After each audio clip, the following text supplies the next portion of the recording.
get them to buy by hacking their memories. Hi, I'm Brian Pombo. Welcome back to Brian J. Pombo Live. I have here, this is one of the original lightsabers from Return of the Jedi. How did I end up with this in my possession? And it's funny, it makes the noise, kind of. it's all it's all wind driven. There's no batteries to it whatsoever. You just move it, and it gives you the lightsaber sound as close to it as you can get in the early '80s. This came out with the third Star Wars movie, Return of the Jedi. I ended up with this because my kids were given a box of old toys that I believe somebody had, and I think that's how we ended up with this thing. And I saw it in there, and I looked a little closer at it. And I said, this thing is in fabulous shape for something that came out in, what was that, '83? I believe where this is from. And it's still in really good shape. And I love Star Wars. Now, what's this have to do with getting people to buy?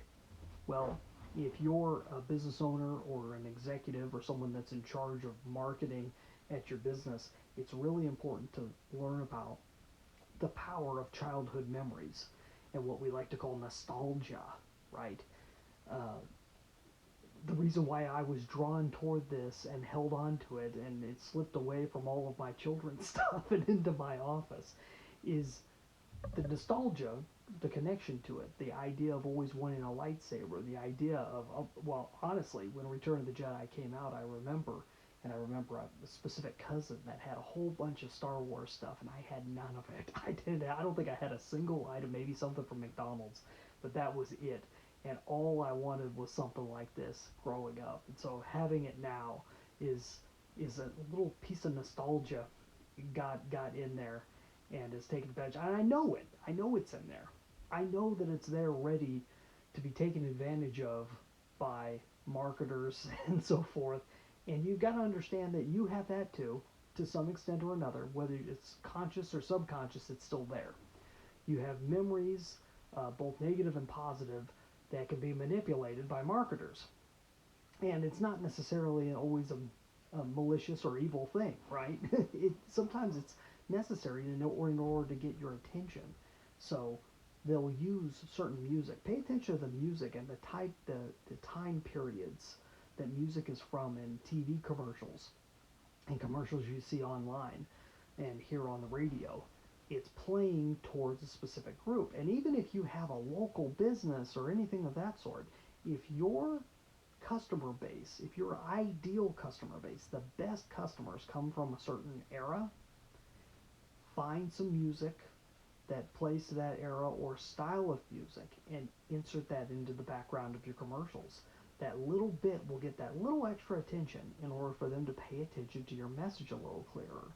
Maybe you make references to things that you grew up with or that they would have grown up with, and that could make a difference.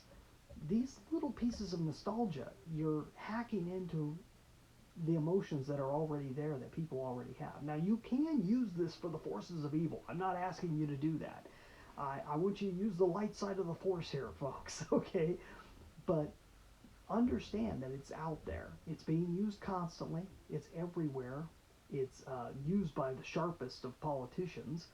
And it's used by anybody that's looking to get attention. If you're wanting to stand out, this is a little tactic that can be really a long-term strategy, but really a quick tactic that you could insert into your current marketing that could be quite useful, believe it or not. If you want to know some larger strategies, some long-term strategies that you could use to really build your business, go check out my book, 9 Ways to Amazon-Proof Your Business.